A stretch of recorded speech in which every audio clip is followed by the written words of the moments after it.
liftoff in T-minus 30. Stand by for further instructions, Minnesota Black Robe Regiment. Secondary guidance systems engaged. Minnesota Black Robe Regiment, it will be on my mark.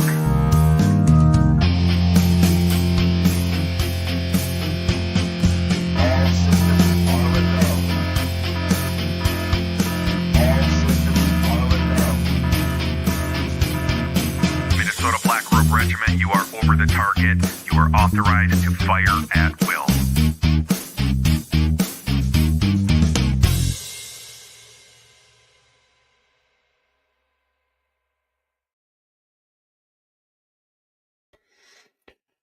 Hey, good Monday evening. It is another episode of TC and Friends Monday Night Musings, and I will be bringing my new friend, Galveston Island Transparency, on with me here in just a couple of minutes. But as you guys know, I got to do my shtick, my spiel,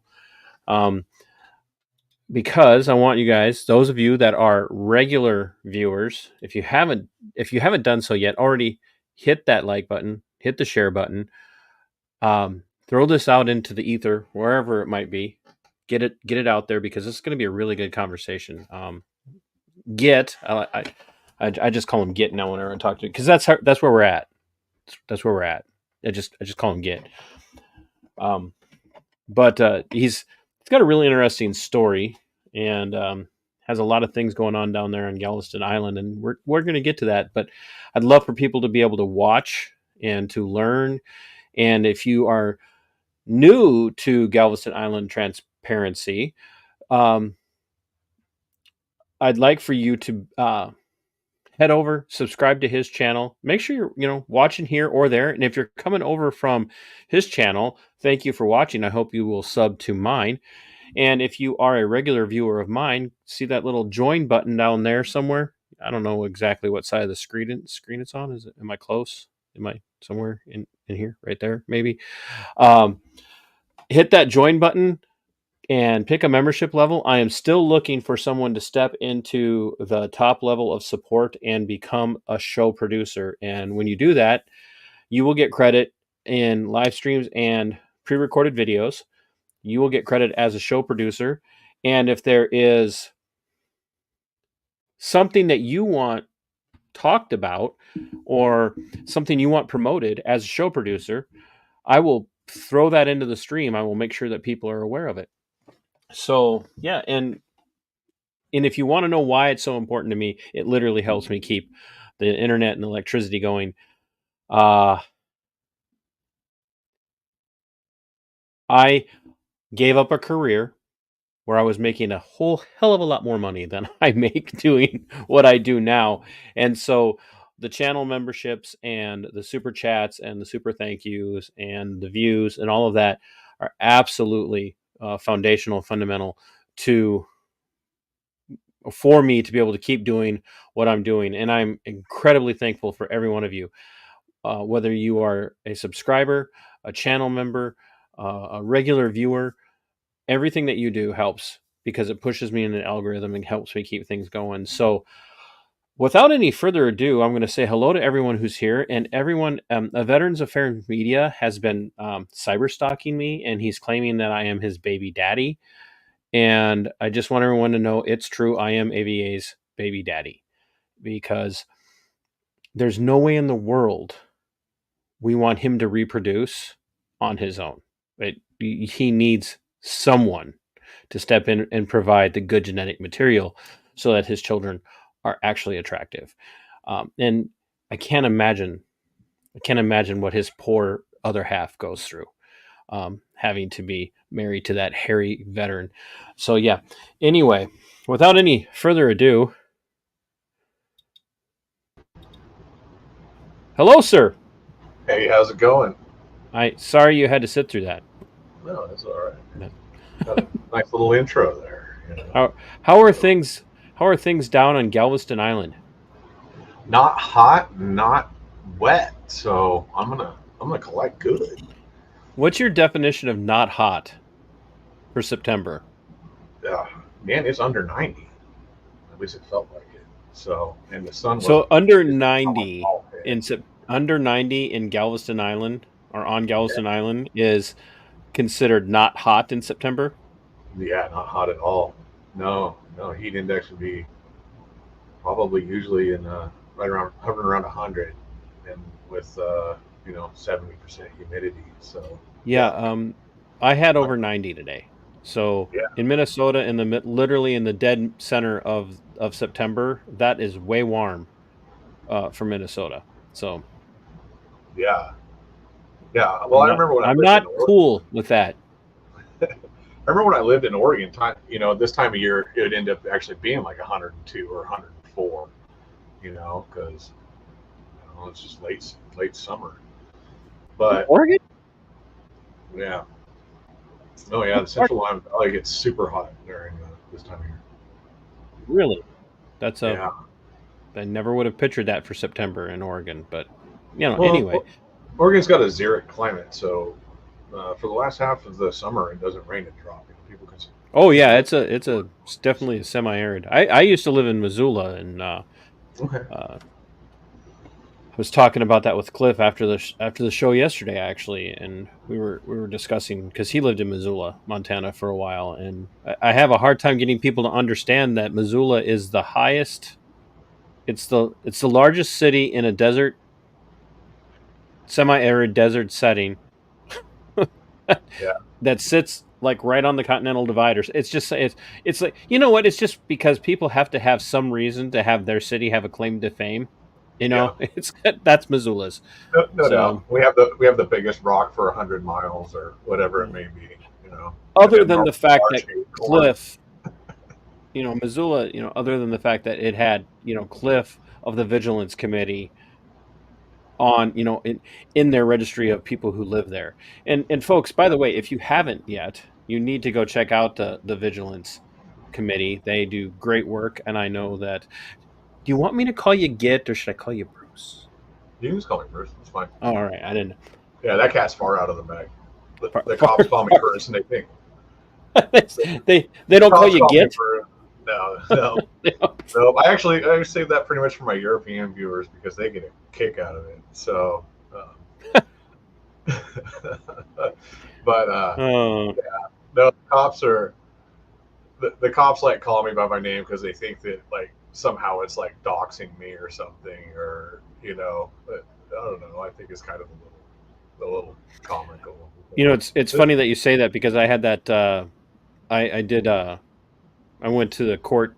I don't know if you've been following, but I went to the first court appearance for this trooper that I've been reporting on that killed that girl back in May here in Minnesota, right in the town where I work. And one of the Rochester Police Department officers that they had brought in for extra backup for security for his court hearing. I knew him before when I was still in the law enforcement world, and I said, "Man, I don't think I've ever seen you like this," because he was wearing a polo over his uniform and all that stuff, and had his gun and all that covered. And for the first time in since I started my show, I had somebody from the law enforcement world that knew me before refer to me as TC. And he goes, "Man, TC, you know me." And I'm like, all I could say to that was kind of probably what you were feeling when cops call you Bruce. I'm like, Yeah, he watches. yeah, That's he watches. yeah, So yeah. Well, it's a small island, and I was known before I started. This uh, on that end of the island for a while. I was doing some first responder stuff. oh, okay. Yeah, I was a volunteer fireman and an EMT basic, uh, and so I was, first responder community. I was fairly well known, and then, you know, so they knew who I was. So let's get into it a little bit. So Okay. how long have you've lived in Galveston, in the Galveston Island area for quite some time, and Close to 15 like years now. your channel is, I think, what do you're kind of like massive compared to my viewership. I think you're what, 35,000 or something like that. No, just over 10K. I just Just crossed just over. 10K Oh, I in think I was November. thinking Angry Vets got a lot of other angry people who watch him, and we love the angry Yeah, vet here, by the way. So yeah, he just started a live as we were starting this. So I'm gonna have a talk with him later on. yeah. We Um, might have some people bouncing back and forth. We'll see. We'll see. but he he's got some like really like his channel just exploded in the last couple of years. So you've got just over 10K, and you've been at this for what, four, two, three, 2 4 years. years, 2 years. 2 years. So Probably. Well, sorry, I'm looking at. no, Yeah. that's what you have your board there for, so Well, you can remember things. yeah. Because we just filed that suit. We filed a 1983 lawsuit in June, and that was on the first video I put out, and um, that video was what really. That video was the first one I put up, and then it grabbed traction right away. Um, not with like I got lucky because News Now Ninja saw it, Yeah, okay, and then he relayed it over to Good Citizen News, yeah. and then so I really got like a sweet little jump start on that because um, it the video is a minute and a half long, and it is me walking up, the cops yelling at me, calling me by name and telling me to go home, and me asking them why, and then they just come over and tackle me to the ground. And before they even put the handcuffs on, I was such a danger to them that before they even put the handcuffs on me, they made sure to shut off my phone, and then they handcuffed me, and then threw And me that in was the jail. first. That was your first ever video. That was the first video that went up. It was the third video I'd taken because at this point I was pretty mad and I wasn't going to not video them in the neighborhood. Hmm. They came at me really hard, and this was the first one I intentionally did to be part of a channel. Um, so I noticed that the cops, and I'd heard stories that the cops were coming over to like loud houses and stuff. And I live on the end of the island where it's people's weekend getaways. All right. So they have parties and barbecues and stuff like that. And they So were you coming. it's so for my viewers, to give people an idea. So like in Minnesota, we have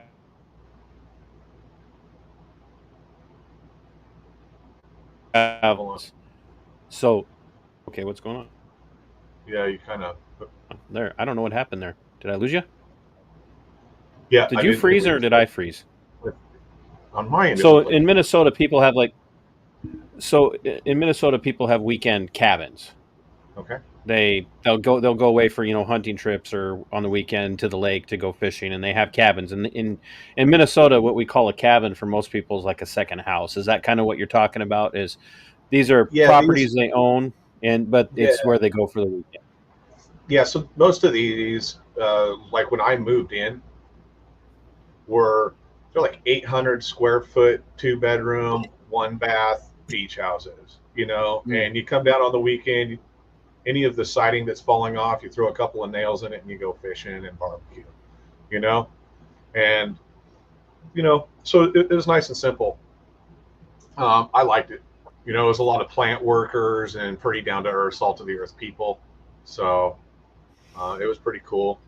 Half of the houses had a boat motor with the cowling off. You know, That's amazing. you well, just old no, you're sometimes old describing men have every a broken hunting. Johnson. So Yeah, you do not want a broken Johnson. No, that's no, they have pills for it, but I can put them in all the gas you want. It just does not help. Um, so so what they so were doing was they were going into people's houses without warrants and stuff, and I thought that was weird. that is weird. So let me ask, to preface all of that, since we've already started down that road. Have you always been one of those who has been distrustful in law enforcement, or did you kind of grow up in a mindset of, hey, they're the cops, they can't do, they're probably not doing anything wrong, and if you don't do anything wrong, you don't have anything to fear? You know, because that's really where we're at in our society. We kind of have this divide of people who always hated the cops because they maybe leaned a little to the left, or people who backed the blue at all costs because they grew up leaning to the right a little bit. Were you one of So those that leaned one way or another, or definitely, in Oregon, we had. Um, I grew up in a town of 610 people, so the sheriff, we had a local sheriff that came through. We didn't have a local actual police department, and his name was Mike Wilson. Great guy, great guy. He caught me speeding one time when I was 16. He let me off with a warning and called my grandpa. You know, and he was like, "Hey, Chris, caught your grandson driving a little too fast. You might want to have a talk with him." You know, um, caught me and my buddy trying to sneak a couple beers up into the woods. You know, there were some girls up there, you know, all sorts of interesting things. And he had us pour them out, and he said, "I'm going to come back by in a half an hour, and I'm going to hit my lights, and then you guys can go." He's like, "If you guys are gone when I come back by, I'm going to write the tickets." Okay. So he was completely reasonable. And as long as you were reasonable with him, he was reasonable with you. And I had no real issues with law enforcement at that point. so then you end up in Galveston Island, and you're Well, starting to see. Go ahead. I moved from Oregon to Denver. And when I moved to Well, that's a Denver, move. yeah,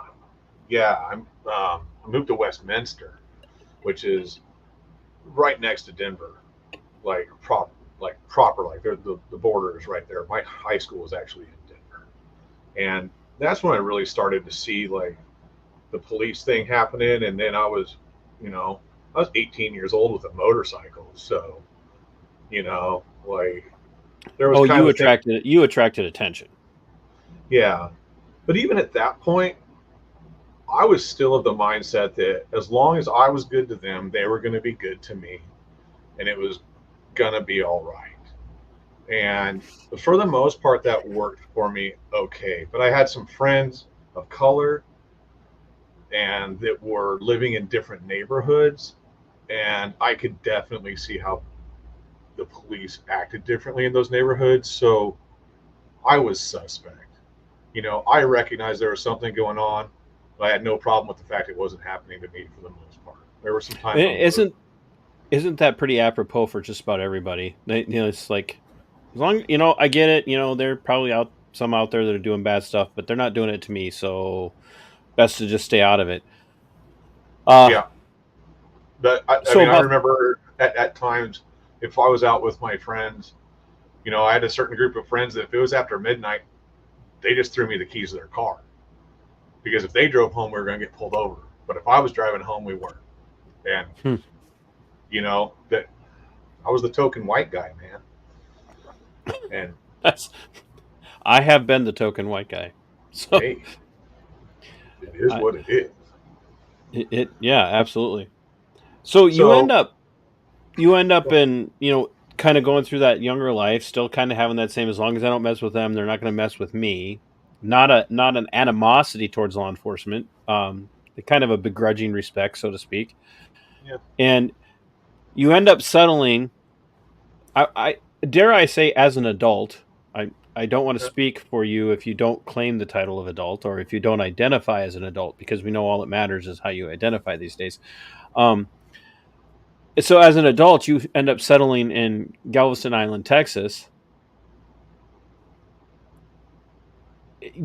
How soon after you got down there and kind of immersed yourself in the community, got involved as a first responder type, did you start to really struggle with what you were seeing? Did it take a while, or? yeah. Um, because especially when you're active, um, you know, when you're active in the community, there's some benefits that come with it. You know, but you're not necessarily seeing the nastiest parts of it. And as a first responder, most of the time I'm there doing my own thing, and Right. police action has little to do with me other than keeping me from getting run over. You know, um, Yeah, you want them to keep the traffic away. exactly. you Yep. know, and with what I do, I try and stay away from first responders for the most part because they're not putting people in jail and costing people a bunch of money. They're trying to help people, and I try and stay out of their way, you know. But I did start to see some weird stuff. Like I was at that car 20 minutes ago, and I didn't see a bag of dope. Those pills weren't all over the floor. Like there was just some stuff that I started. You mean like responding to medical situations or whatever? Or car crashes. A car crash. Like I just kind of started, you know, seeing stuff that I thought was a little bit weird. But worse than that, I started to hear how they talked about people, and Yeah. that their complete disdain for the people. I mean, I can kind of see it in the first responder world because I think I'm not liking it to the military, but I think that there's a similar thing that happens with your brain and your coping skills that you kind of joke about things in order to separate Oh, them a little bit.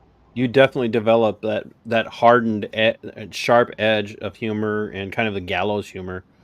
Yeah. That's definitely a reality, and it's something that you know I I witnessed a suicide, uh, and was body security because we had to wait for the Bureau of Criminal Apprehension to come down and do the investigation on the suicide inside the facility. And I remember clearly the jokes that we told, like people were making jokes about, and I was taking part in. You just completely dehumanize in that moment. So yeah, I can very much understand what you're saying and where you're coming from on that. Yeah, it's definitely a coping skill because if you let all that stuff go straight to your heart, man, like, you know, Yeah, it's you either have to develop gallows humor or go straight to therapy, and therapy never ends well for people in the first responder world. and, Never. and you know what? When you're in the middle of it, there's no therapist there. You need to be able to figure out how to shut that down and put it aside so that you can get your job done. Absolutely. You know, So because freaking out ain't gonna help. so you're starting to see this stuff. You're starting to develop this kind of like, whoa, what the hell is going on? There's definitely a us versus them mentality that's developing.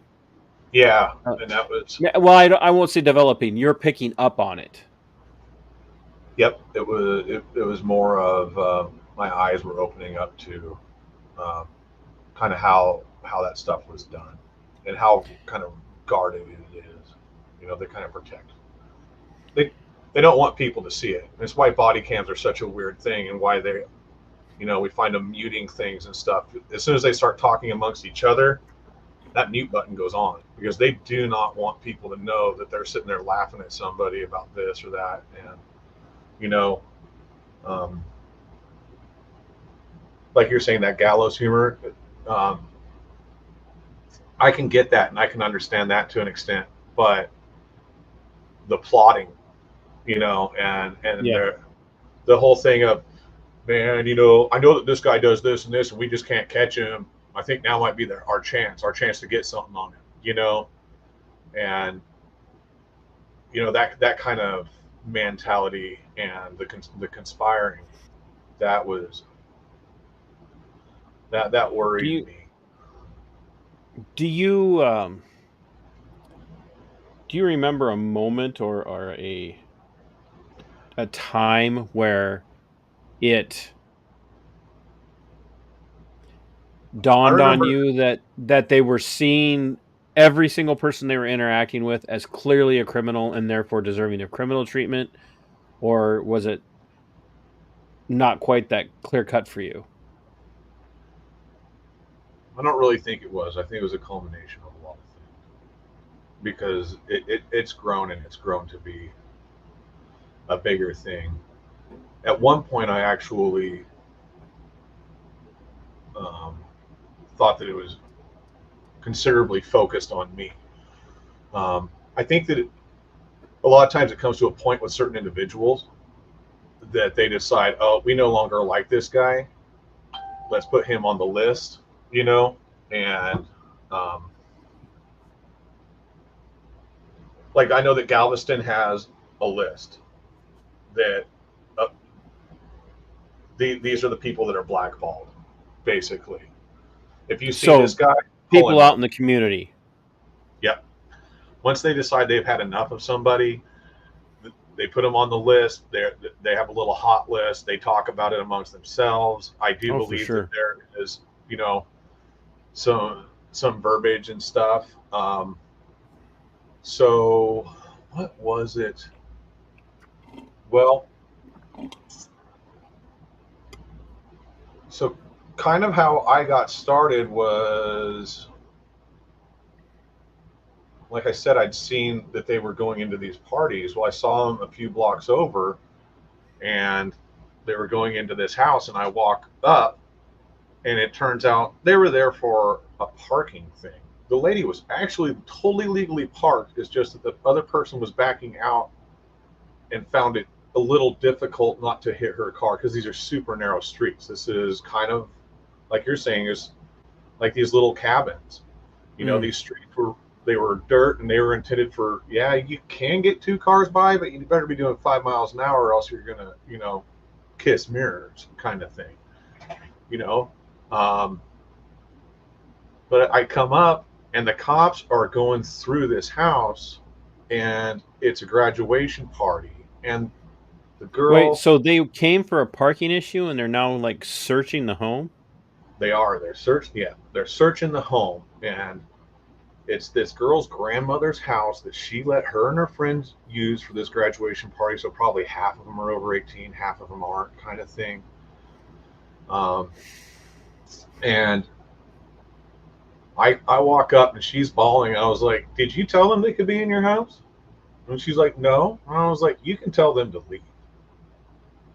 And she turns So around and you were looks. telling the grandmother this. I was telling the girl this. The grandmother wasn't Oh. there.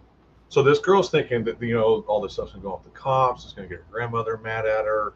She is just upset. And when I said that, the cops just looked up and started walking out of the house. And then they tried to get me they're like, "Is this your property?" And I'm like, "No." "Then you need to leave." I'm like, "Man, I'm standing on an easement. What's your name?" "Oh, I don't answer questions." He bends down, grabs my dog by his collar, and looks at my dog's dog tags and identifies me by my dog's dog tags. I find this out later, that he identified me by my dog's dog tags. And I got him out of there by just simply asking questions and making them uncomfortable. A week later, that cop and his friends beat me up, took me and my dog to jail. And then the day after that, they arrested me for felony stalking. And if you look on my channel, you can see I finally got his body cam almost 2 years later, where he gets into my phone and starts deleting videos off of my phone, and they're going through my phone watching videos, and I'm like, "Get out of my phone." He's like, "I'm not in your phone, I'm holding your phone." And on his body cam, he's scrolling through my phone, deleting videos of them. That you had shot of them. Yeah. So that So was it kind of your introduction. You were like, "Oh, well, I guess I need to be doing more of this then." I was like, I need to start putting this on YouTube, because when they kill me, I need to have somebody. Did it feel that way to you at that time, or is that something that came to you afterwards? Did you actually feel like they were probably going to look for a way to rub you out? Definitely. They were driving by my house 2 to 3 times a day after that. I'd never seen Really? them. Yeah. Hmm. Yeah, and I couldn't leave the neighborhood without picking up a cop car. I'd get pulled over because, "Oh, one of your license plate lights was out. We were just letting you know. Hey, the sun's going down. You're kind of at that fringe of whether you should or shouldn't have your headlights on. You know, and at that end of the island, everybody drinks beer and parties and has this. So I know that they're just trying to get up there, trying to see if they could get me on like a Dewey or something. You know what I mean? Just trying to grind on it and trying to figure it out and make me know that what I did wasn't going to be acceptable to them. And then 2 weeks later was when they beat the crap out of me at the boat ramp. And that video, when it went up, that video went. That was my first big video, and that's when Ninja and them saw it. And that was me loading up I hadn't even edited the other videos. Well, here's the problem. I had put up the one video that was the first interaction, but the other two, they had deleted off of my equipment. One of them, my GoPro came back with a brand new unformatted SD card. And you can see in their body cams, you can see me taking video of them. I had my dog in one hand, my GoPro in the other, and they tackled me while I was holding my dog. And then the next day, they arrested me. I was only out of jail for 6 hours before they put me back in and threw a felony at me. And that was the stalking charge. Yeah. And How are they charging you with felony stalking? Who are you supposedly stalking? So there was like a group of like 15-year-old girls that were on this golf cart, and they were driving all crazy. They almost ran over somebody. When they swerved to miss them, they almost hit me. So I asked them, "Hey, let's go talk to your dad." I didn't want to bring the cops or anything, but let's be neighborly and get, you guys need to slow down. And when I got there, I pulled up, and the guy just asked me like straight up. He's like, "Are you an officer?" I was like, "No, sir. I'm just." He's like, "Well, I am. And my kids are fine." And I'm like, "Oh, you're one of those, huh?" I was like, Okay. So let me see. So these girls are driving like asshats in a golf cart, almost hit you, and But more importantly, they almost like they would have killed these two people if they would have seen them, if they didn't see them in time. These two people walking. But yeah. so instead of calling the cops, you do the neighborly thing and say, "Hey, girls, let's go talk to your dad." And dad turns out to be a Galveston Island cop. No, Houston homicide detective. And then he called Galveston Island and identified himself as a Houston homicide detective. It turns out he's And kind of a somehow that turned into a felony stalking charge. by the next day.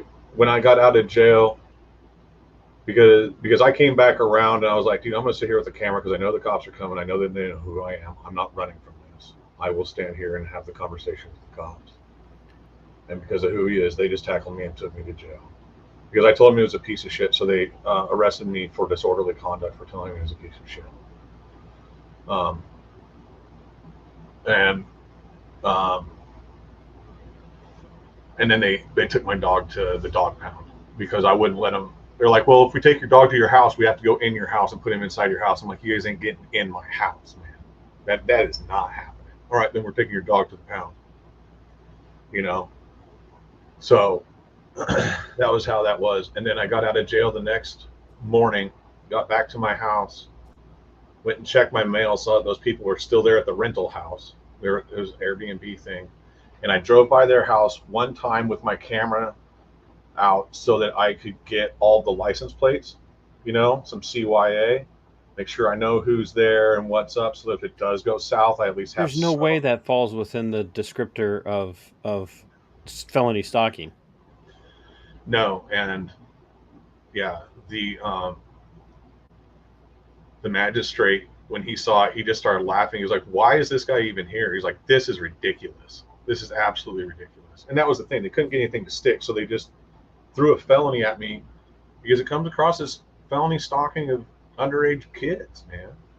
So it makes you look like a perv. Exactly. And when you get to be old like us, you don't need help looking like a perv. No. And the crappy part is like these houses are all on stilts. So my profession at the time was replacing the pilings underneath them when they rot out. I hadn't worked anywhere but my neighborhood for 10 years. Now, who's going to hire the pervy dude? Right. Yeah. So it doesn't matter. They knew what they were doing. So So that's your very first experience, and you're like, all of that was done to scare you off, to make you back down. Yeah, and they know my golf cart. So if I went to somebody's house and they were cruising by my house to find me, they would see where my golf cart was and start cruising by my friend's house. Like, who wants to invite the guy over who has the cops on his ass? So that was all They backed me into just a a little over corner. 2 years ago. Yeah. That was all just a little over 2 years ago. And so here we are now. You've got 10,000 subscribers and you're putting video out on regular basis now. And you've got numerous lawsuits. What on earth, Bruce, is driving you to continue to put yourself out there into the world where every video you shoot, every interaction that you have could literally be the last one? Or are you so famous in the area now that if something were to happen to you, everybody would kind of know what happened? Do you think? Well, I do think that at this point that there's probably some truth to that. But my grandfather fought in World War II. My father was in the military during Vietnam. He was in Germany. Um, he uh, he was got on the lucky. logistics side. Yeah, he was into missiles and stuff. You know what I mean? So I Yeah. can't really, I don't feel comfortable necessarily even throwing my dad's business out there. Like, you know what I mean? Like, he was in Germany doing stuff. It was super important. Um, I didn't serve, but they always instilled in me that you have a duty to stick up for the things that are right in this country and to fight for this country. And that's all enemies, foreign and domestic. And, you know, right is right. And hunting somebody down and besmirching their name because you don't like the way they live their life, or because they pissed off some dude that you idolize from Houston, like, what? Like, how? You know? So, So this homicide cop was, you said, from Houston. yeah. And was he just that well known in the world, like, or was it just the fact that we're going to back up our blue brother? I think it was a Blue Brother thing, but you know, he's been on TV and stuff, you know? Like, he's the homicide detective with the tie, you know? So, Yeah, he's the face that they put out there, not the one that they put in the scenes. yeah, you know, there's video of him walking out of where the homicide's at, but I'll bet there ain't nothing on his shoes, you know? Yeah, he doesn't have the brain matter on his All feet. hat, Like, yeah, what do they call it? All hat, no cattle. that must be a Texas thing.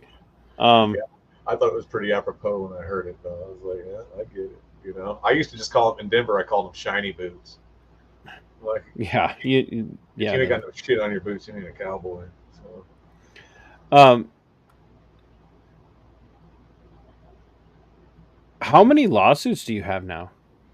4. 4. Well, it's And one those lawsuit, but it's 4 defendants, and it's over 3 of my arrests. So you've been arrested how many times in total? Probably about a dozen. Okay, so you've been arrested a dozen times. You have 3 arrests with 1 lawsuit with multiple. Yeah, we kind of defendants. put them all together on that one. But I have more. Yeah, let's just get it all out of the way. So I mean, lawyers are expensive, so you've got these. You've got 12 arrests.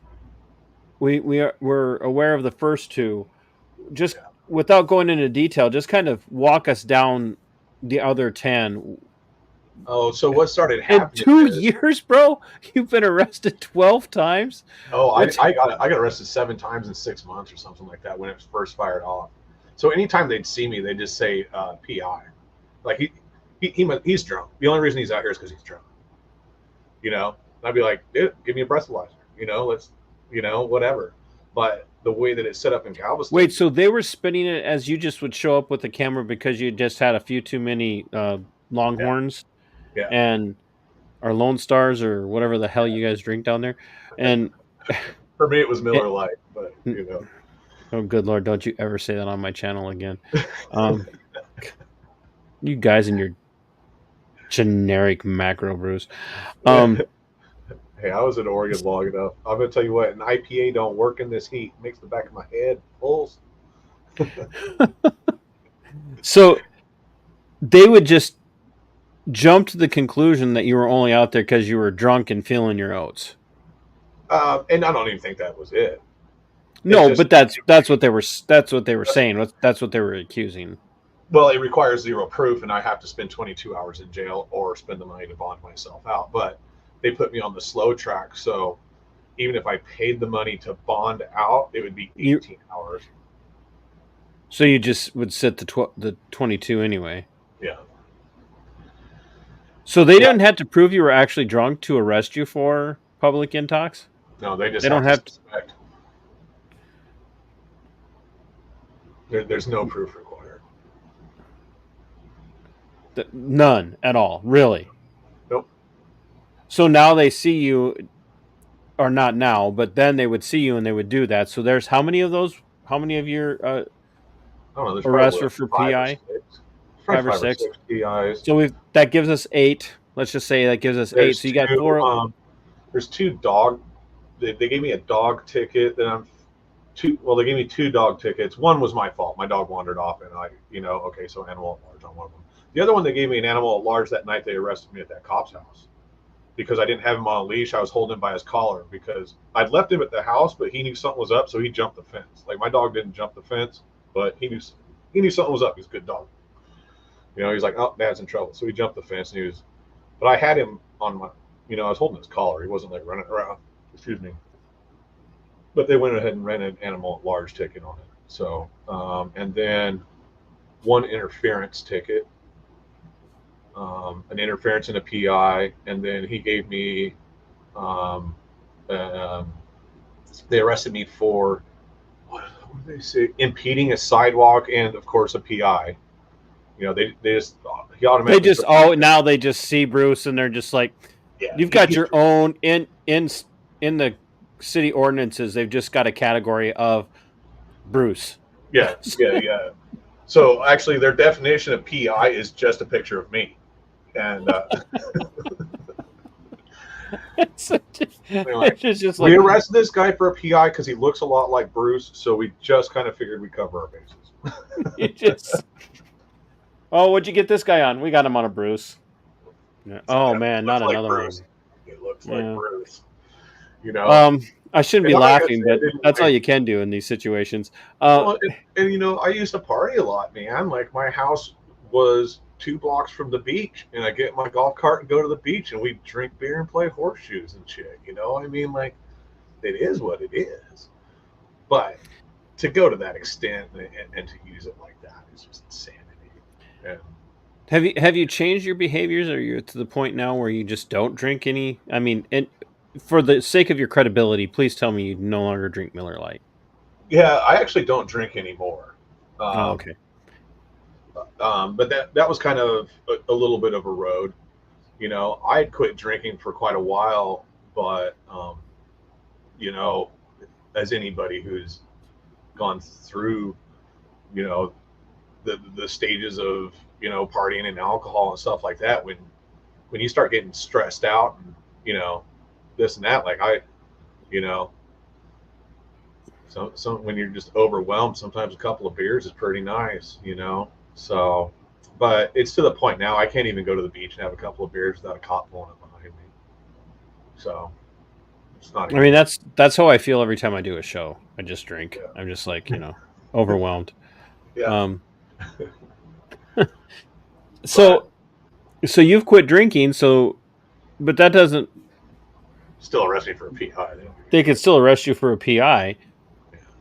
Um, do you end up like then having to pay fines on that, or like how do It's all you court. prove the negative? Like, do you take all of those to Well, court how or do they what? prove a positive? Because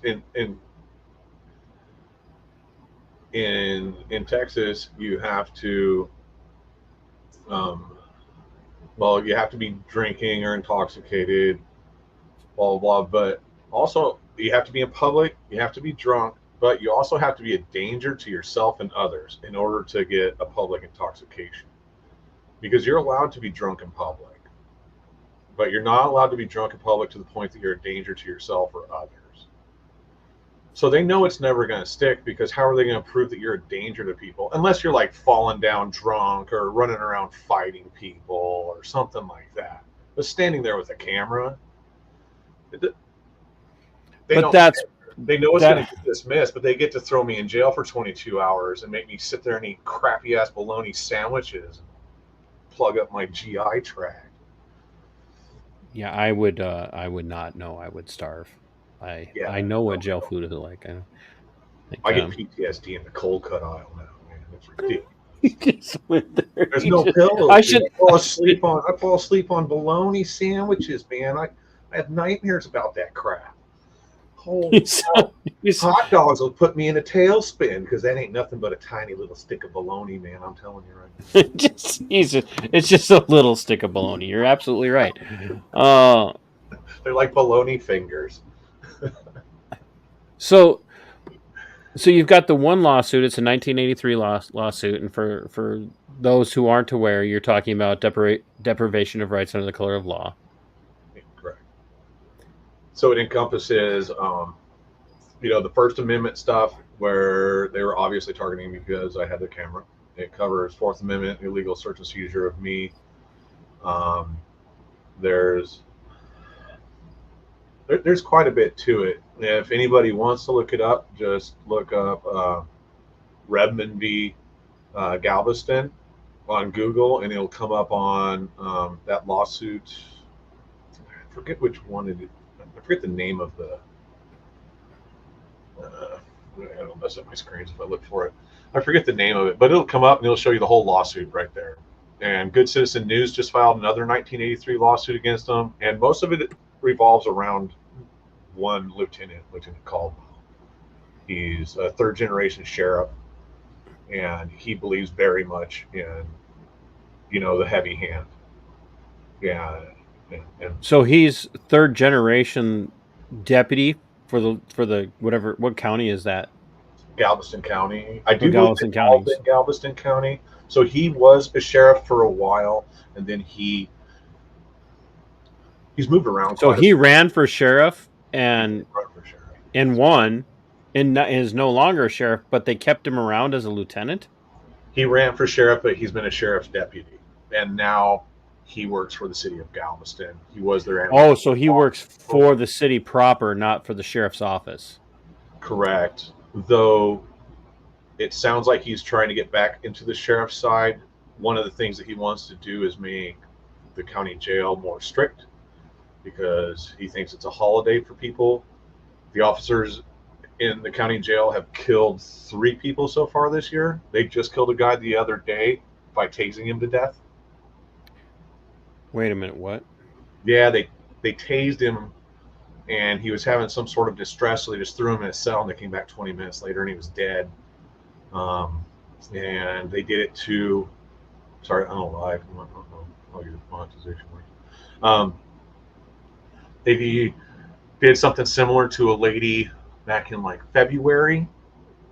She was having some problems. She was having like some mental problems, and they got really rough with her and threw her into a rubber cell, basically.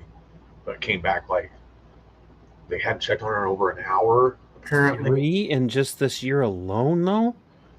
Yeah, by violence. And this last one, it appears that they killed him by over-tasing. Just kind of... the investigation is not done, but, My co-host for Veteran Nation says I think I make TC drink.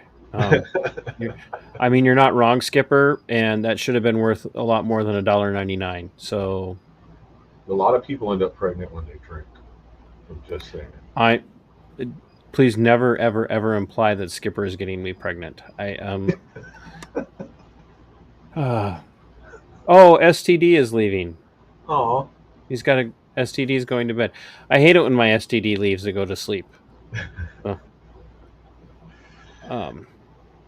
But and Cliff is here, and hello to everyone who's here. Mr. Nick, Mr. Nicky's here, Juggalassus, all of that.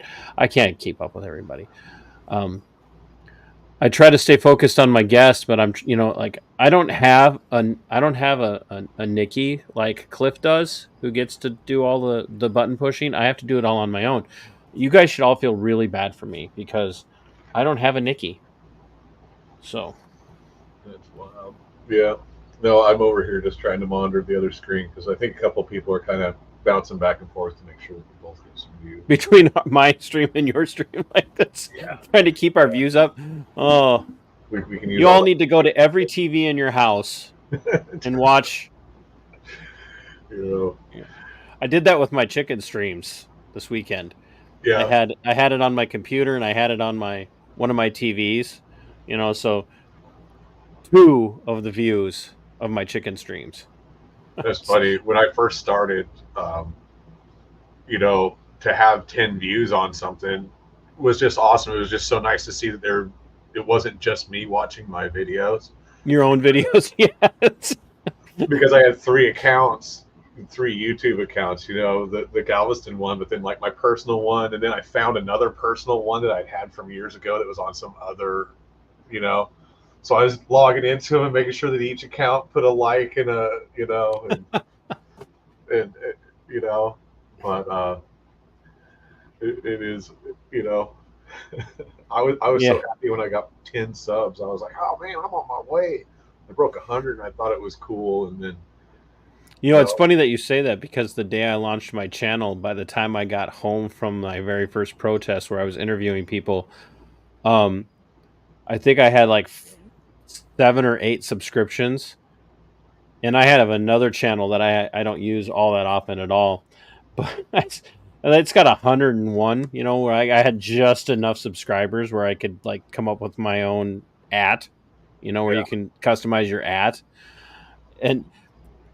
and I think it was within a month I had like with this channel I had like 200 subscribers, and I'm meeting people and then I'm in the studio and I got the TV in here and I'm putting YouTube up so I can run I'd leave for work and I would just have it watch through my videos all day long on repeat. Yeah, I was doing that on one of my other ones. Thanks, Cliff or Nikki, whoever threw that over here. That's Cliff. Thank you, Cliff. See, Skipper. I just met Cliff, and he's like already better to me than you are, Skipper. So, but thank you guys for those super chats. We appreciate it. So let's get down to the nitty gritty because I don't want to keep you for too long. This is Monday Night Musings, but I do want to, for just a little while, I want to focus on the philosophy of the First Amendment aspect of your channel. Yeah. Because you believe in holding the public servants accountable to the First Amendment, which I think all of us agree on. But this has cost you quite a bit in by way of pain and suffering and struggles with local government. And I even hate using that term. You've watched me enough now to know that I prefer to say the state because we're supposed to be the government. So the local state, especially Galveston Island City itself, has become a nemesis for you. Yeah.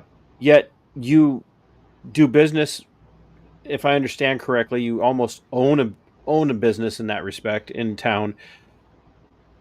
Yet you're out here, you continue to do this, even though it could be at great risk to you. So why? What drives you, brother? Because it's wrong. And go ahead. Yeah, I mean, it's just I see them out there. I'm in a position where, well, I'm not great. I'm not uncomfortable in life, and I position myself to where I can make it through this. It's going to sting and it's going to hurt, and I can make it through this. But when I started focusing on this and seeing what they were doing and spending some time in jail, I'm going to tell you right now, if you want to understand what the cops are doing to people and how it affects people's lives, get thrown in a holding cell for 24 hours. You got guys out here that can barely pay the bills, and the cops get sideways with them, and now their car's towed, they're in jail, they can't make it to work in the morning, so they get out of there on some BS PI because they pissed off some cop, and he just threw a PI at him knowing it wasn't going to stick, or that they were probably just going to plead out and he wasn't going to be held accountable. But now they lost their job, they got to get their car out, their girl's mad at them, and what little bit they were maybe getting ahead, they lost it all. They lost $1,000, $1,500 in one night because they pissed off a cop for standing up for their rights. And it just grinds my gears, man. You know, I mean, it's the ultimate in contempt of cop. It's like it's codified contempt of cop. It um oh, so, I don't want to get a no little worked up. no, it's like, oh, you haven't seen any of my rants. You tune in to Veteran Nation sometime because I don't have to like maintain composure. Skipper runs the whole show and I just come in and I make him, I'm the attractive one. Yeah. So Dear Lord, you guys might as well just turn off the cameras. so I can rant, but without diving too far into your personal life, like, is it just you or do you have family that you gotta? No, I'm single, so I don't have, and that's the other thing, the other thing I see is that people can't stand up because the Galveston Police Department will hunt you. They will harass you. They will see your car and they will come after you. It's what they do. Okay, so if you have kids or a job that's local, most people here are in some sort of like a tourist industry, be it hospitality on some aspect or like house cleaning or whatever. You know, you, you can't be like against the cops, and you can't be to where you can't get around town without getting pulled over. You know, Right. so you can't stand up for your rights, and you can't stand up against these cops, or else something's going to happen. And I've kind of become this. This has kind of been interesting because actually on my Facebook side, I keep it a little bit more local than I do on my YouTube side, and kind of present it slightly differently. But I have people that send me videos and they're like, "This is what happened to me, but please don't post it," because the cops can see who it is and what happened. I just want you to know. Well, they recognize it because they'll go, "Oh yeah, I remember that situation." Yeah, remember the day that we busted into that lady's house with all those guns and she caught it on the Ring camera, and then we left after trashing her place? Yeah. Like, I've seen some nasty crap, man. And these cops, they sit there, they're sitting on the Ring camera laughing about, the crap they're doing. Those ladies, kids in there crying and stuff. On Father's Day, they pepper sprayed an entire house, tased a guy, and the grandmother was giving Caldwell too much lip, so he turned around and shot her with a pepper ball gun. That video's gonna come out pretty soon. I haven't done much the last month just because I need to take a month off, And so here you sit on my show. And just so everybody knows, this was his idea. Yeah. He No, but emailed me for this. I needed some breathing room, but I need to light my fire again. I've got too much content and information in here that needs to get out. And I think, you and I were also talking about highlighting some of the cops that are doing their job better. And I'd express to you that I have on video some good interactions with officers, and they haven't made it to my channel, and I don't like that. I think I need to present things that are well-rounded, and I need to give kudos to the good cops, because, man, if the crappy cops are going to be out here and getting famous for being crappy cops, I want the good cops to sorry, I was reading that. Yeah, Skipper, that's my goal, is to get Vent Nation demonetized. You're too much competition.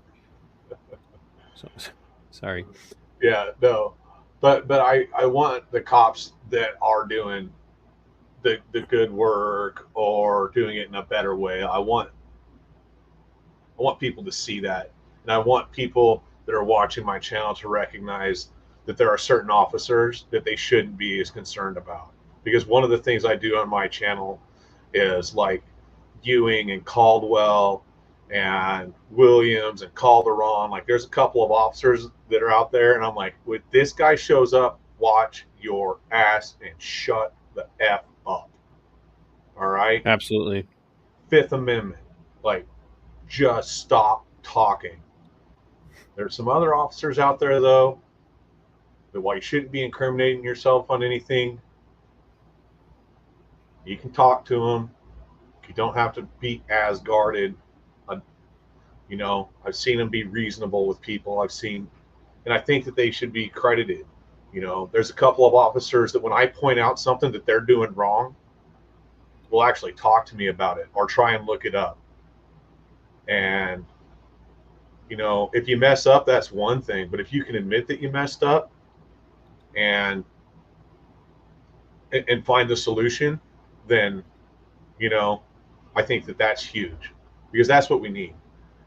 You don't have to go in and be perfect as an officer, but you should be able to recognize that you're making mistakes and that they need to be corrected. I thought we could both use this as we're talking. A little bit of chicken time. Well, and the reason I brought this up was because you and I were talking about this on the phone the other day when I was, at work, and I think you were probably in the middle of your workday too. But one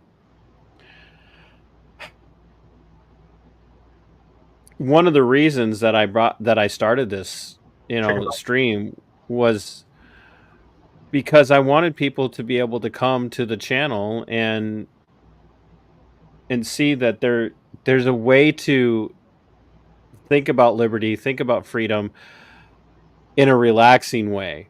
Because I think a lot of times guys like you, me, so many of the others that are in the stream watching, um, I think that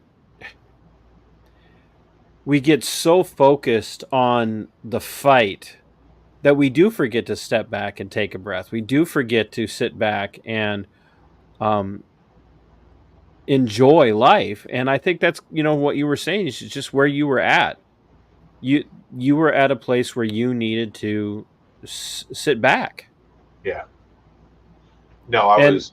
I and could that's feel it. not always easy to do when you feel like you have to be in the fight. I noticed myself starting to become kind of an ugly, angry person. Like I was always in attack mode, and I had to correct that. You know, so being self-aware and whatnot. You know, because those officers, they clock off and they go home. I go to Walmart and they turn around on 3005 and follow me back to my house. You know, 3005 is the road that goes up and down the beach here. So, Well, you shouldn't. Well, first of all, you should don't go to Walmart. Well, it's an island. There's limited things here. I'm actually, you know what I found?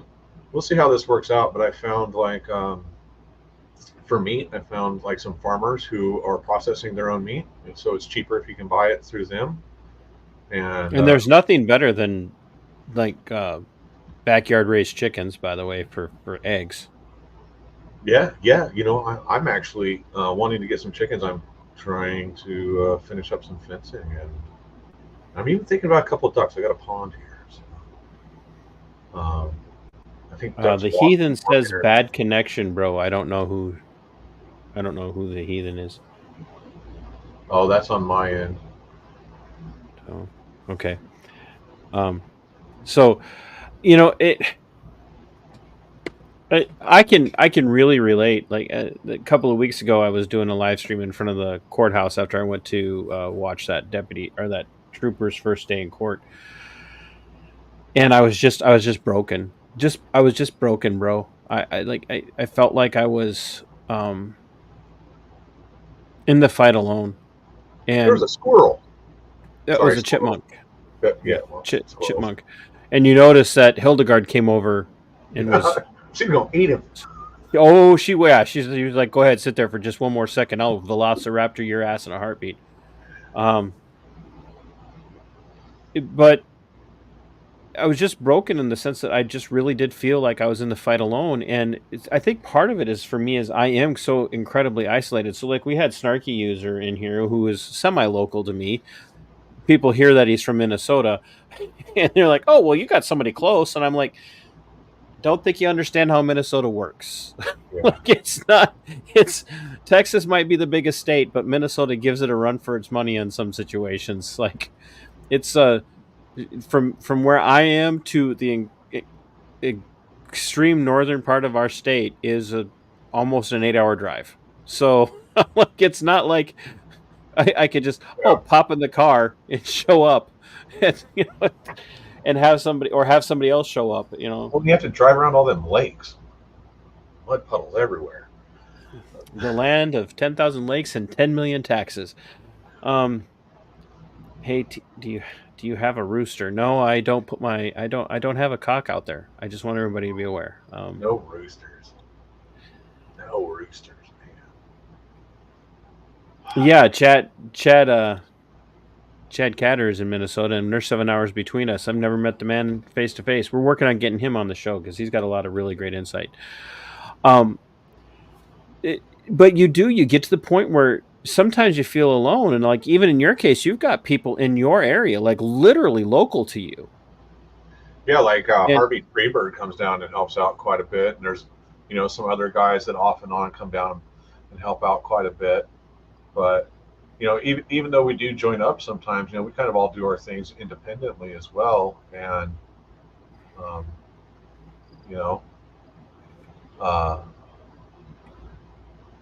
it's and I have my businesses and stuff that I have to take care of too. Like I've got a couple. I've got a business that I own and a business that I help out with, and Snarky reminded me we're only an hour apart, but It's contrary to popular belief. I can have 10,000 subscribers and whatnot, but I don't crank out 4 or 5 videos a week. I haven't even put out a video in over a month just because I needed to step away from it because it was I was just being inundated with the negativity, and I needed to get out and be a little positive for a little while. I don't. Wait, are you saying that I don't have anything better to do with my time than to put out 4 or 5 videos a week? I'm saying it requires a lot of dedication, man.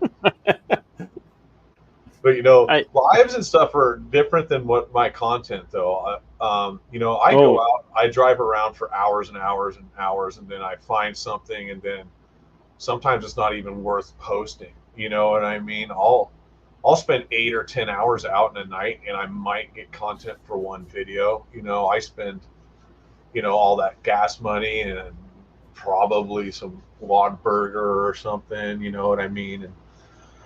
And then I come home and have to edit it together and try and make something out of it. And sometimes I just drive around and see cops doing their job perfectly fine, and I can edit that up, spend a day editing it up and put it out there, and 4 people are going to watch it because there's not enough drama in it. And even if I talk about that a lot.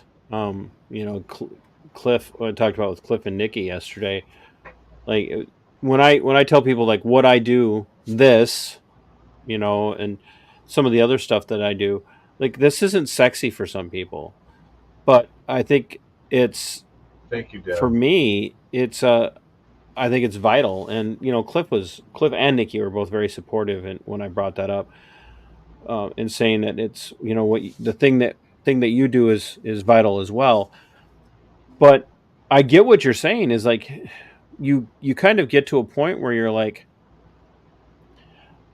do I really want to put the time into editing a video or putting a video together, or even if it only takes 10-15 minutes, if it's just a short, whatever the case might be, do I really want to put the time into it when it's not going to amount to anything. And I want people to hear this. It's not about driving views.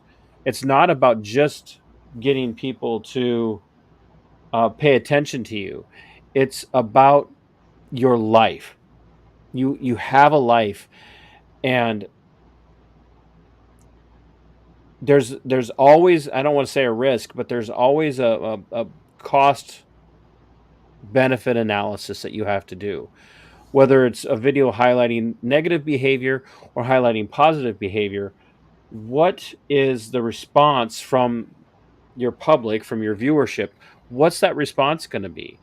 Yeah. And is it going to aid the cause at all? And that's really something I don't think people understand. When you So do what you do, especially, I have kind of an what's the interesting benefit? situation. Yeah, I have an interesting situation that I think really works in on this. So, for over a year, we've been recognizing, seeing this officer, Officer Rivas. Okay, and whenever we show up, he's the angry one, and he's violent. Like, he's the guy that takes a thick guy and puts him in one set of handcuffs instead of just grabbing his other set of handcuffs and Just to be an ass. just to be an ass. Grabs him and pushes him just a little bit more so that he gets a little off balance so that he can be like, hey, and you see that stuff. And he would verbally attack us and call us. You're like, man, you're a bad officer. And he's like, you're a bad citizen. No, I said, you're a problem officer. And he turns around and tells me, you're a problem citizen. And this and that. And we've been filing complaints on him and trying to get them to watch this guy because we knew something was going to happen. Come to 2 months ago, the guy has been getting free rent at an apartment. Like, people do not understand. Like, when you're a cop, aside from the fact that you're making some reasonably decent money, people will give you free housing and all sorts of stuff because you carry that badge. So there's this pool party at this apartment, and they had just put on this wristband thing, and these people had planned this pool party, so they had too many people at a pool party. Okay? He shows up and starts pushing the kids and the woman around. It was just women and children. There wasn't a There's single. video of this too out there. Yes, and go to my channel. You'll see it. This guy is off duty, shoving people around, and he starts smacking the kids. He smacks the wife. One of the teenage boys stands up and does something about it, and he starts getting in on him. A passerby who lives in the apartments sees this grown man manhandling women and children, goes in to stop it and gets him on the ground, which is about the time that the police show up, who recognize that one of their officers is now on the ground, and they beat the tar out of this guy for defending these women and children. Okay? Now, they get all of this done. They put the guy that they beat the tar out of in the back of the car, and they're telling him that they're going to come and get him, that they're going to that he needs to be careful where he goes, this, that, and the other. Turns out somebody else had been videoing from 50 yards to 100 yards away. They go over and go after her and her kids and take them to the ground. Okay? And this is an officer that we have been trying for a year to get them to look at because he has bad tendencies. You can see him from a mile away. And they won't listen to us. They think that we're just out here being assholes and that we just hate the police. And you're over there going, I am an asshole, but that's not the point. Yeah, it's really none of your business. I'm an asshole. It's illegal to be an asshole. It is my right to be as assholey as I want. I was saying that to lighten the pressure because I could see it in your face as you were talking. It's kind of because I've been there. Trust me, I get it. My balloon was about to whistle, but and we have about 4 or 5 of these officers.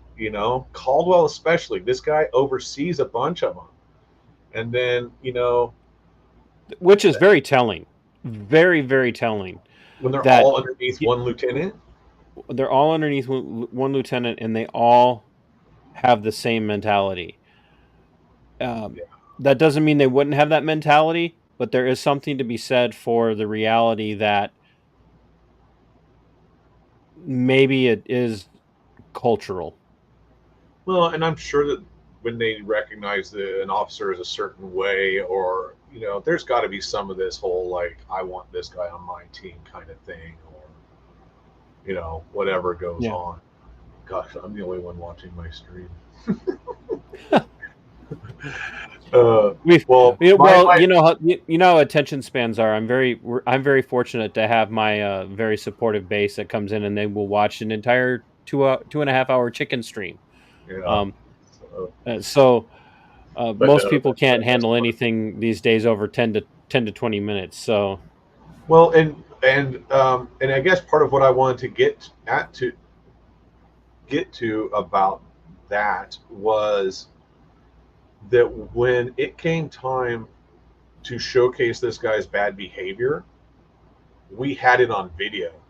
So even if a bunch of people aren't watching my videos, when something happens and they go to Google and they type in Officer Rivas Galveston, it comes up with my stuff. And they're like, hey, we need to watch this guy's stuff because he's been having run ins with Officer Rivas, and he's got Officer Rivas being a jerk to people left and right, you know?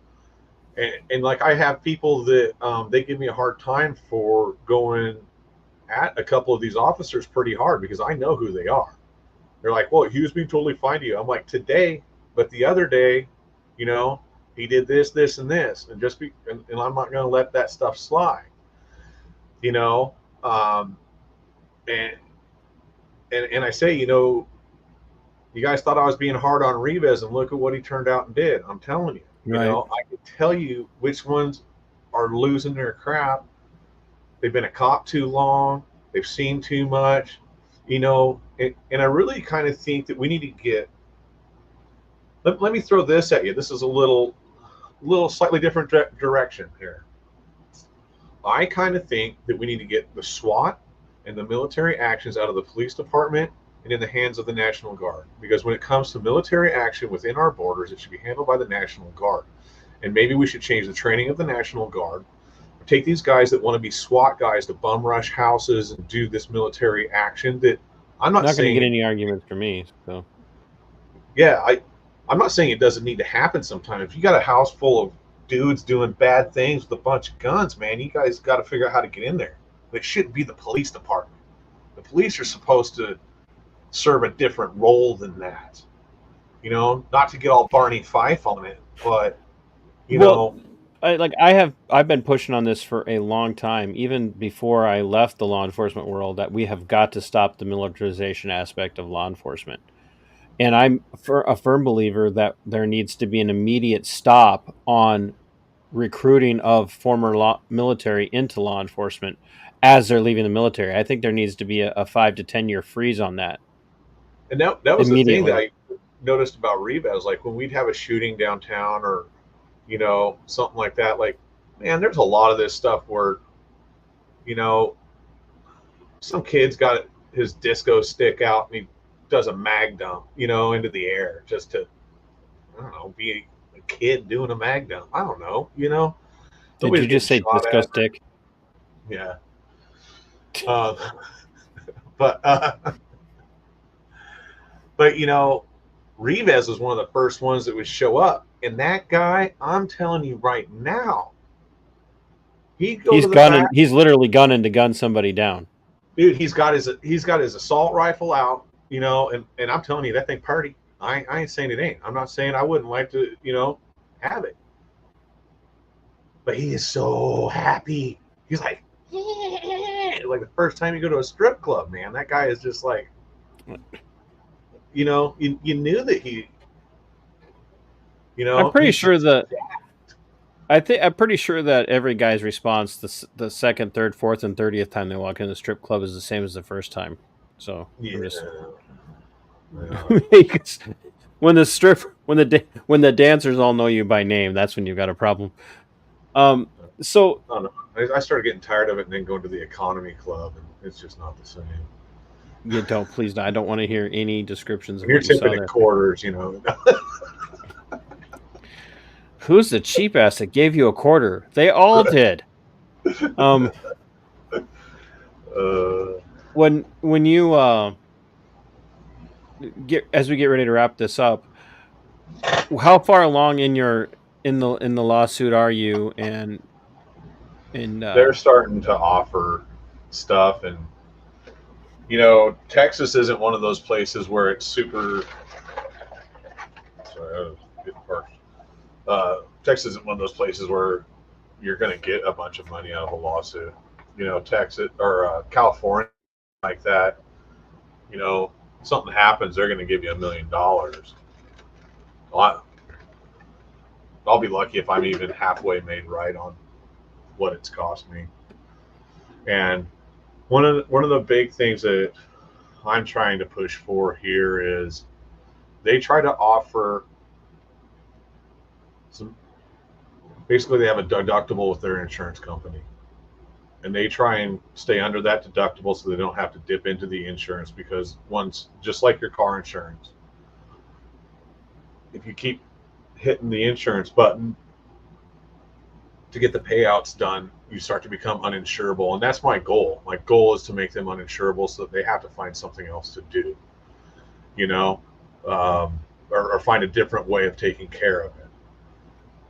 But so it's hard. It's hard to know how far to drive it. And are you going to get any settlement? Are you going to be made whole?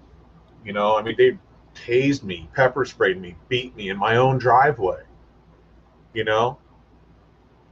How much is that yeah, worth? How secure do you feel when they're allowed to beat the tar out of you and tase you and pepper spray you in your own driveway with no consequences? The guy just laughs at me when he sees me because he thinks it's funny, because he knows he's untouchable by the way that they've got stuff set up. So do you take the risk of getting nothing and just drive on through? right. Or I mean, I at some just point wanted I have a life to live, man. I wanted to encourage everybody the same way that you've encouraged me tonight. Here's one of your neighbors. Yeah, Here's Carolina. I mean, I know she's not a neighbor, but I went up it's and when they beat the crap out of her, I went up and supported her. yeah, I'm trying to do a little video on that. Is she live right now? yeah, that's her live stream right now. So I mean, this woman is a warrior. I mean, I wish 98% of the guys that I know had the amount of strength and testicular fortitude that she does. And so, uh, That's hilarious. but Uh, when they arrested me for impeding the sidewalk and stuff, I was making jokes about somebody's testicular fortitude. I've never really heard anybody else use that. But I think, like I told you, if I go to a bar, I end up sitting next to a Marine or a Navy guy. Like, every time, I don't know what the hell the deal is. Maybe I'm just so aggravating. Only those people can get my crappy sense of humor. well, Marines don't have a sense of humor, and I say that because my co-host for Veteran Nation is a Marine and an officer, and they don't. Yeah, What the Marine sense of humor is nothing but overwrought dad jokes. yeah. Yes. I don't know, Just say man. at TC you wish she had the balls she does without her actually having them physically, of course. Thanks, Chad. Thanks a lot.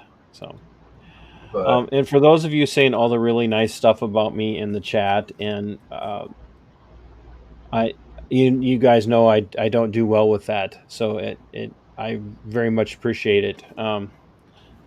My skipper says, proving that the Marines have no sense of humor. The Marine says my jokes rock. Like,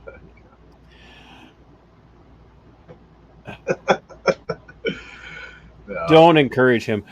So, okay.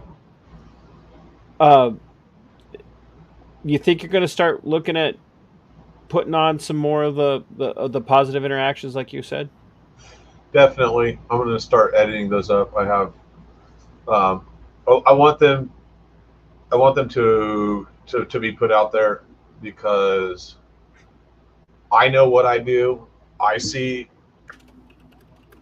how I interact with the police. Um, but my channel has become kind of one-sided and combative instead of well-rounded like my interactions actually are. So I don't really feel like my channel is actually putting forth the work that I'm actually doing. So I need to figure out how to make that work and so that what's going on is really out there, because I have people that are like, all you do is this and this and this, and I get that they're trolling to an extent, but I also can't expect him to have, or that person to have, a different opinion of me if I haven't put out the videos that show the other side of it. You know, like where I I agree. sat with the guy's dog for an hour so that the cops didn't have to take it to the pound. Like they were like, "Thank you, Bruce." Like, you know, like they pulled over a guy and he's like, "Hey guys, I have a warrant. I know you need to take me. I just want to get my dog home. Like I totally messed up. I didn't show up to court." Like the guy was cool. The cops were cool. I sat with his car until somebody was able to pick it up and, um, you know, and make sure the dog didn't have to go. And I ran to the cops later and I was like, "Hey guys, we got it all taken care of." And they're like, "Thanks, Bruce." You know, and like, you know, there's good interactions in there. You know, and Yeah. there's cops that are actually trying to do good things. And I haven't been putting that out there. I haven't been editing and putting it out there so that people understand that. I can't ask them to respect the rounded work that I do if I'm not presenting them with the rounded work that I do. I tell that to a lot of people. I said, you know, that whoever I'm dealing with that's a public servant, you get what you give. If you come at me and you're kind, you're decent, and you're civil, even if you're trying to tell me to do something you don't have the right to do, I'm going to respond to you far differently. If you come at me with an attitude, I'm going to give you attitude back. Yeah. And you know, and that's the thing. Like, I've always been really impressed with what I've seen from you, Bruce. Honestly, like you stand your ground, and you're tough as nails, and you're willing to take, you know, for lack of better terminology, you're willing to take the beating if that's what it takes to make, you know, make the message stick. And I, I wish there was more that I could do. I wish, I wish I wasn't. I think what we're like 1,600 miles apart or something like yeah. that.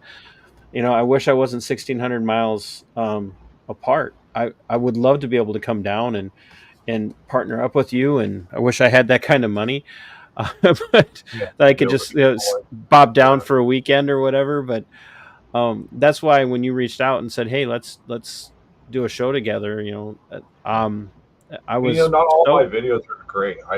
You know, there's some that I, you know, while editing, I cringe and I'm like, man, I really should have handled that different. But you know, dude. You can't. that's how you learn, man. And I'll tell you Yeah, what, in your own life, you can look back at things you've done and you kind of think you remember how it happened, and you kind of learn a little bit. Oh, I probably should have done this different. Try and edit that crap for 3 hours, watching yourself do something you don't agree with, and even still if put. you walked into, even if you walk into it thinking you handled it perfectly, by the time you're done, you're gonna be like, "Who is this asshole?" No, I can critique the hell out of myself like anybody. You know, Oh, I'm like, come on, man. I'm the worst. And then people are like, "What do you think?" You know, like this part right here, and they'll say this time frame. You said this. I really like that, and I'm like, "Please don't send me my own stuff." Yeah, Don't send- right. Dude, the worst I think is when the fireman intentionally hit Harvey. I lost my noodle, man. Like, well, I was like, dude, you're actively trying to run over my friend. Like, there's no monetizing this one. there is, this one is not going to make me any money, No, but no, like, because on top of it, one of the other firemen, he one of the other battalion chiefs, he comes over and starts telling one of the cops, he's like, "These are the guys that started the fire. This is the guy that called us. He's just doing it for clicks and views. Can you believe that?" You know, like he was accusing me of starting this fire in a palm tree so that I could get this response. And I turned, on top of the little lashing I gave him, the cop that he was complaining to, I had been on a traffic or on a house call with for an hour prior to their call. Like, I had been with this officer now for almost 2 hours between the two calls. And I'm like, You want to know where I was? Ask him where I was, because I was sitting right in front of his car for the last hour and a half. On a call, literally On the involved call. in the Yeah. call. Yeah. And they're like, no, he started this fire and he called. It was him. And the cop's like, oh man, right? Like, you know. Well, But, brother, I really appreciate everything that you do. It's thanks, man. it fits into the theme that I have been preaching to people on my channel from day one. Um, nothing changes if all we do is spend all of our time focusing on who's going to be president, who's going to be the attorney general. None of this, nothing that we hate that's going on is going to change until we actually get people to focus on what's going on in their own community. And you are a really great example of focusing on what's going on in your own community and going out and making a difference. And I'm going to tell you, I mean, I know you've got 7,000 more subscribers than I have, but I will tell you that what you're doing by far is far more important than anything that I've seen a lot of other people do. Guys like you and Flex and the Angry Vet. We got AVA is in here. What AVA is doing, you guys, what you're doing is far more important than any political election will ever be. Well, I And think everybody that you just named, we're all people that also go to the city council meetings. You know, we're people that, when we show up at the back of the city council meeting, the councilmen are like, crap. They're like, here he is again. He ain't gonna give up. And and it's important because one of the things that we have to get through are these Monell claims, where the city is trying to stay separate from the police department and pretend like they don't know what's going on.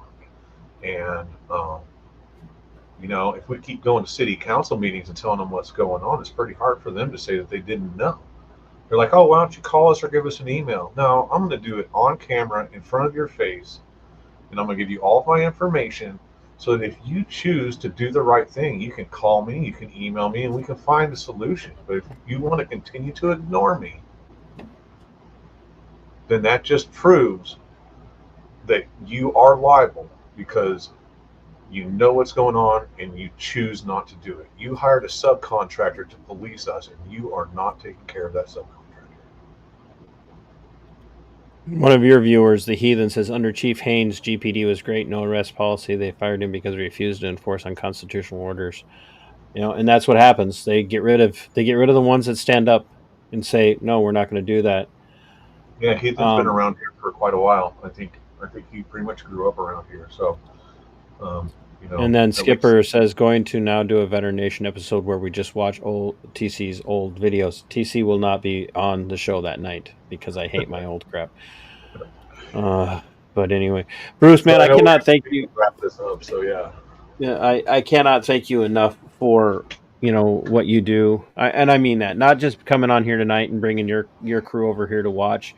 I hope if your crew sees this and they are interested in what I do hope they come over and will watch. I hope that they will, check out what I do. I'm not going to lie. I like your content. I like some of the stuff that you're involved in because it seems like, it's more well-rounded. I think part of what I do tends to be a little bit one-sided, and I like that your content. I really do wish that there were more people out there like Carolina and like you and the Angry Vet. I mean that.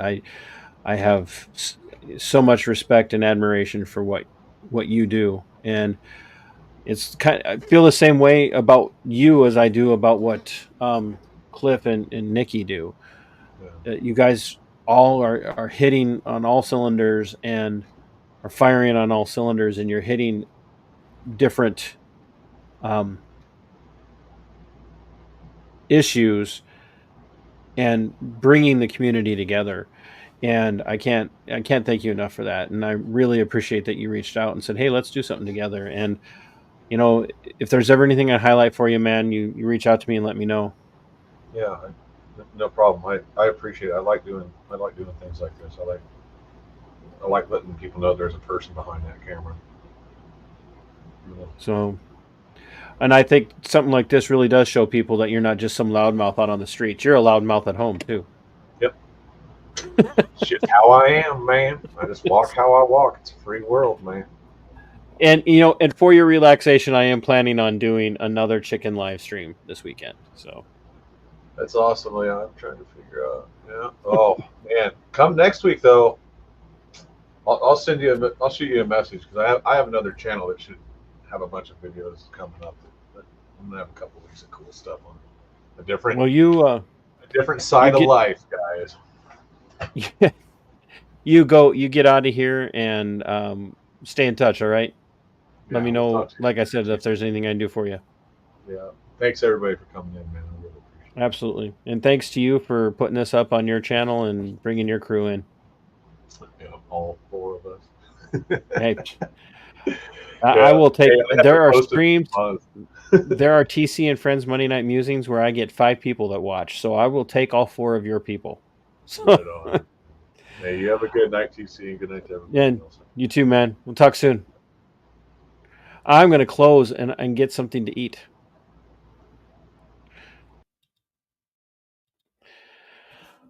Folks, if you haven't yet, please head over to Bruce's channel and check out what he does. It's vitally important. And and you heard him, what he said himself tonight was that he really wants to start focusing on the positive as well. Because and I've said this a dozen times, if I've said it 1,000, um, we cannot be so focused on what cops are doing wrong. We cannot be so focused on what government, public officials, public servants, be they elected or appointed, what they're doing wrong, that we can never say the positive. We have got to point out when they are doing something right, because we want them to get that taste of, wow, if I do the right thing, people will notice and take note of that. Do we want them to be motivated to only do the right thing because of the accolades? No, we want them to do the right thing because it's the right thing. But sometimes the only way that we can make that happen is to point out the right thing when they're doing it. And that, more than anything, can genuinely impact how we move forward in looking for reform with public servants, especially with law enforcement.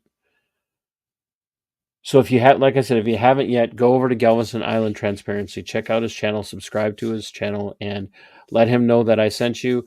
And I also make sure that you head over to the Vigilance Committee to support Nikki and Cliff. Chad, I know I don't want your roosters down here, Chad.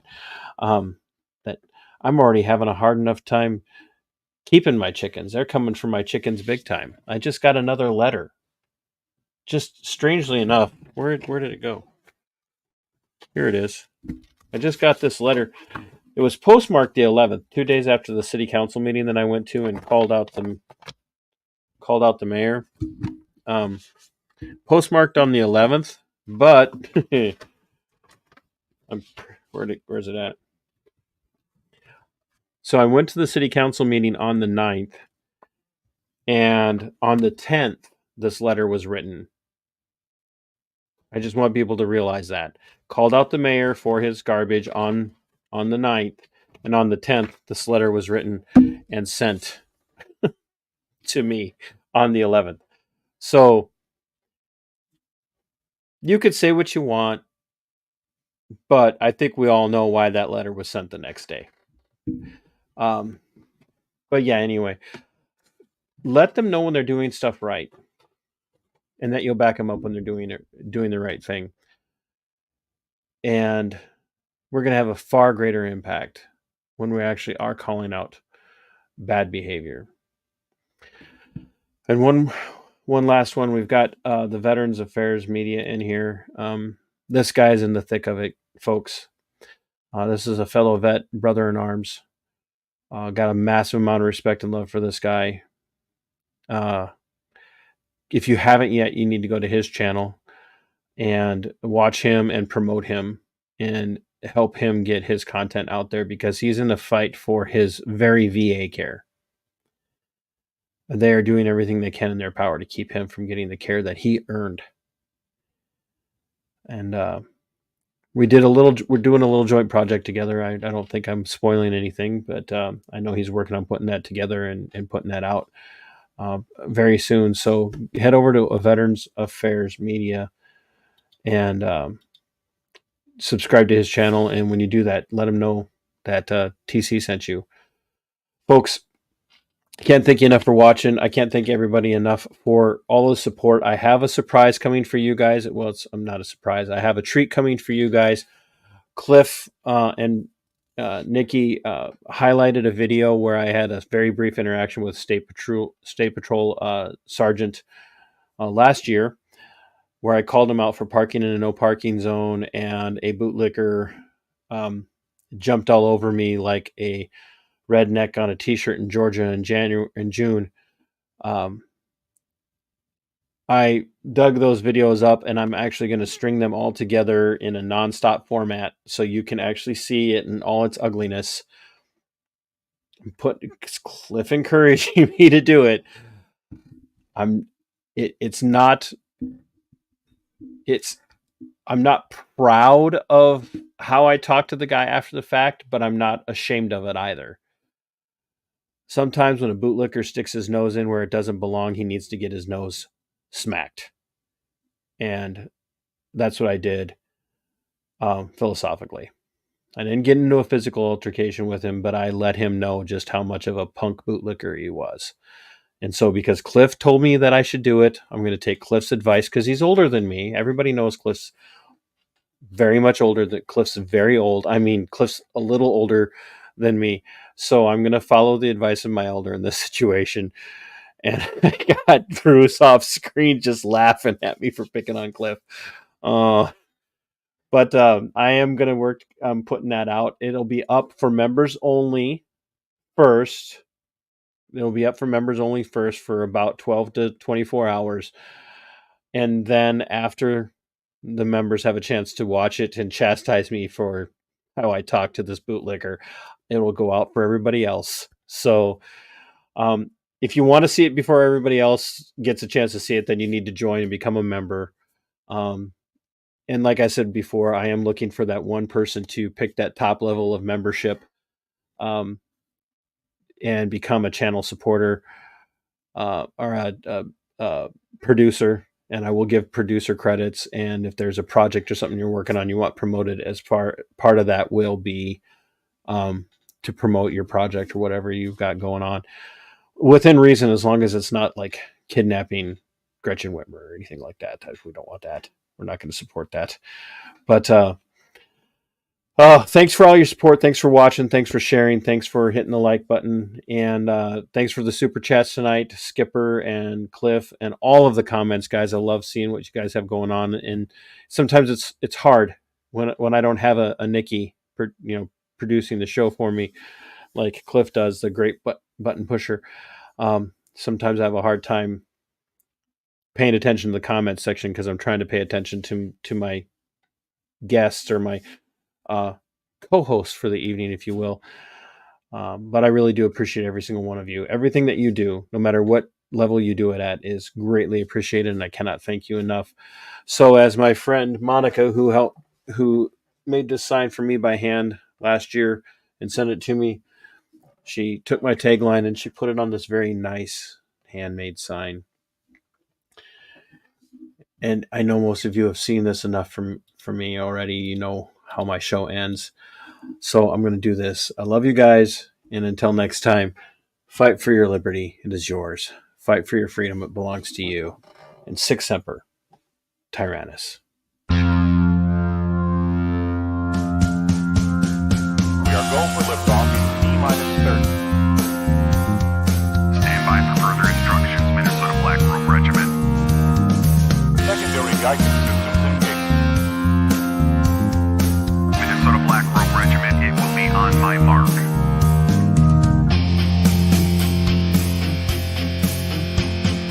All systems are a go.